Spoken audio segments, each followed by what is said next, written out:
P R রেখা হবে। তাহলে আমাদের পি বিন্দু এবং আর বিন্দু দরকার। তাহলে এখন একটা জিনিস দেখো, প্রথমে পি বিন্দুর জন্য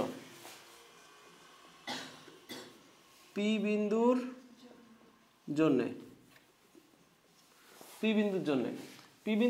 জন্যে আমরা যদি কিউপি সমীকরণের মধ্যে ওয়াই মান 0 বসাই তাহলে পি পাবো। কার মান 0 বসাবো? ওয়াই মান। তাহলে পি কিউ রেখার মধ্যে ওয়াই সমান 0 হলে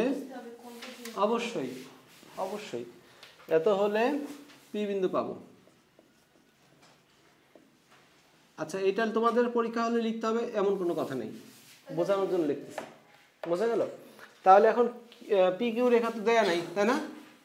তো ধরি পি কিউ রেখা কার সমান্তরাল? এই যে ও আর এর সমান্তরাল, তাই না? তাহলে ওয়াই ইকুয়াল